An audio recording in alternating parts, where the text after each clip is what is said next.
Hey guys, welcome back to CJtoTaste, and we're gonna be making some pulled pork. So what I have here is some pulled pork from Porter Road Farms, our butcheries. Shout out to them. They gave me this 10.10 pounds of pork butt, which is actually not the butt, it is actually the front part of the shoulder of the pig.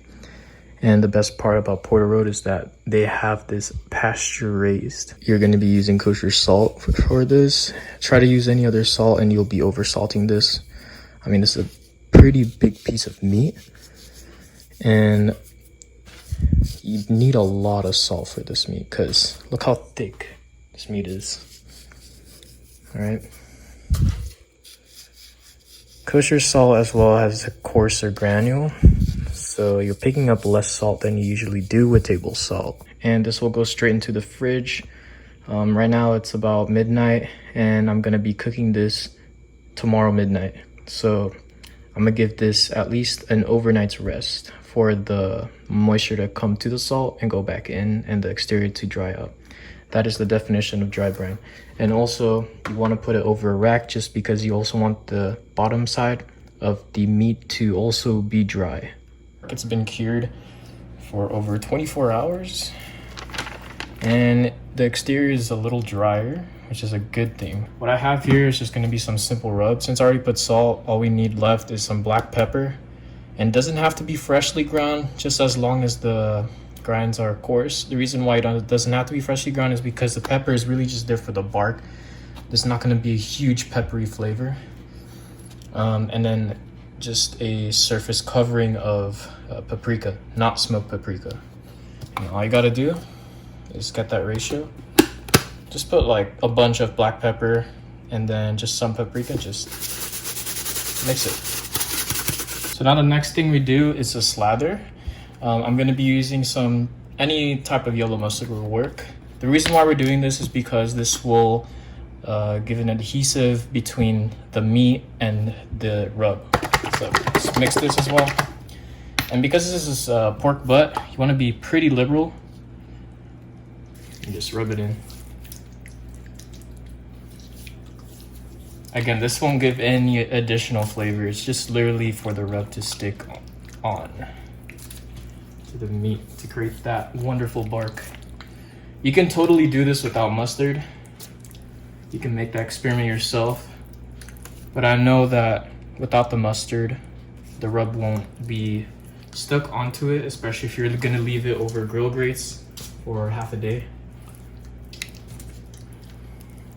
And what you do, you just flip it over. What I have here is some butcher paper. You can totally get it off of Amazon. Get in between here. Usually I would trim up this area between because there is a silver skin, but this is a very forgiving barbecue. Everything's gonna be chopped up or torn and the bark's gonna be mixed into the meat and the fat, so totally fine leaving some silver skin. Just take it out when it's way too tough. Any unrendered fat as well, like the thicker part of here, will be into the pulled pork at the same time. So no worries about trimming too much. Everything's mixed in. And if you think the fatty parts are really nasty, just throw it out. Don't worry about it. And then you start doing the rub. So what I do, I just go high.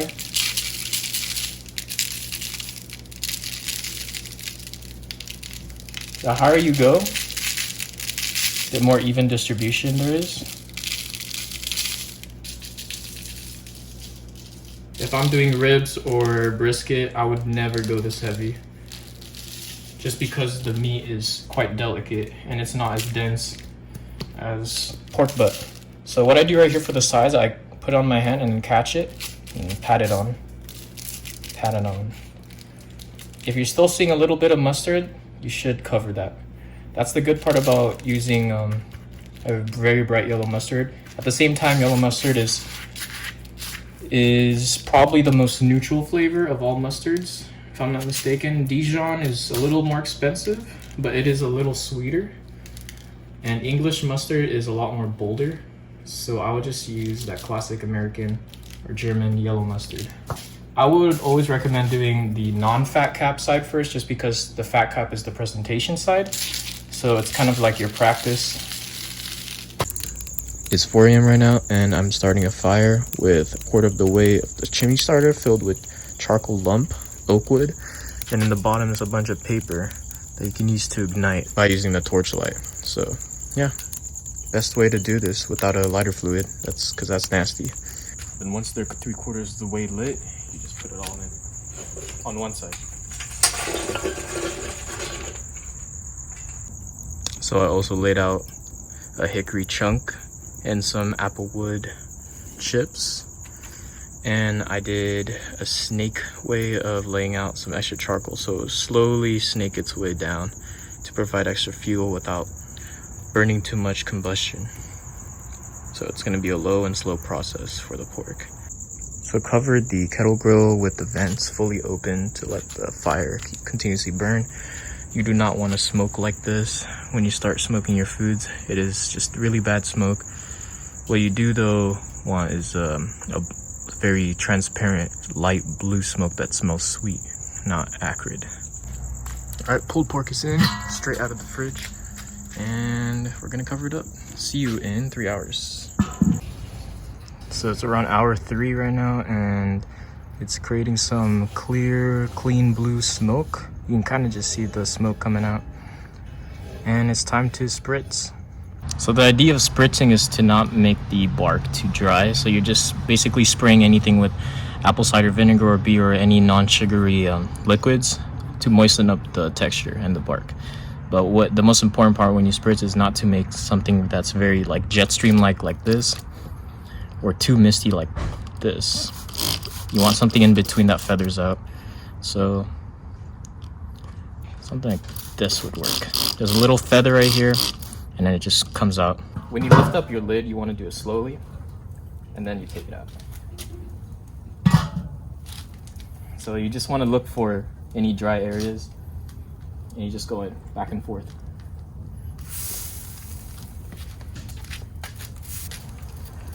The fuel's starting to die out, but the coals are producing still a clean, pretty good smoke. So I'm gonna maintain that smoke for like maybe 5 to 10 more minutes and add a new fuel. And yes, it will turn into bad smoke, that like gray out smoke, but it'll be good. The bark's looking pretty nice. And we'll continue spritzing every hour. So I opened it, and this is after like an 8-hour mark. The fat cap is already splitting, which is a good indication that it's time to wrap up. But I have a Zoom meeting, so I'm just gonna wrap this up after 1 more hour. So I'm just gonna spritz right now. But when we wrap it up, I'm gonna tell you to only use charcoal. You don't want to waste your wood chips. All right, that's pretty much it. After 8 hours, the fat cap should have split on the top right here. It's very hot right now. And it's time to wrap this up so you can retain the moisture and just continue cooking. What I do, I just laid out 4 times the width of tin foil, and I just sprayed it down with additional apple cider vinegar. So you start rolling about 8 to 10 inches or foot from here. You just fold it like you would like a burrito, and you bring it here.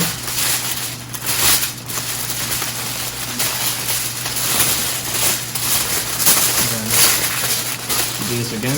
This is what you call the Texas crush. And then bring it. And to continue cooking it. So you can finally cook this at a higher temperature for sure. So I put the wrapped pork butt on the cool side of the grill. I took out the tray with a bunch of water, and I added new coals. And you can basically continue cooking this without wood because it's not going to impart any smoke flavor anymore. And you can burn it a little hotter too because it's all wrapped. So I aim around 295 to 300, maybe even lower than that. And this will go for another maybe 2 to 4 hours. You just gotta check, and I'll show you how to check. And don't forget to cover it. You can go like halfway this time. And I didn't show you guys, but you want the vent to be on the side of the meat or the cool side because the smoke will travel towards the hole. So if it's traveling this way, the smoke will basically capture onto the meat. Go this way and then cycles back down, and then cycles up and then cycles down. So yeah, that's how you do it. So to test for readiness, I use a probe thermometer or instant read. I don't actually check the temperature, I just wiggle it around, check if it's pretty soft. Obviously there's no resistance. Check a few places here. And if you find one hard spot, and then it's basically less than 2 hard spots, then it's pretty much done. And then all you need to do is just fully rest it. Because once you rest it, the muscles will start to get less tense and relax. And you won't have dry food when you start eating it. So rest it for an hour. And I'm gonna do that right now. So it's been resting for an hour. Time to unwrap.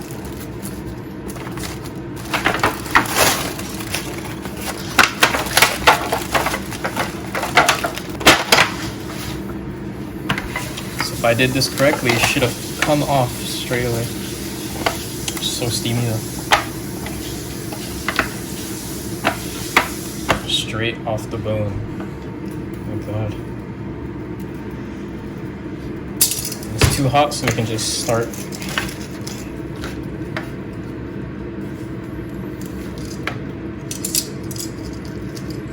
Pretty decent smoke ring. I'll just shred this up and start playing it. And this is a East Carolina vinegar based sauce. Got some, basically it's apple cider vinegar, lemon, red pepper, cayenne, and some salt, pepper.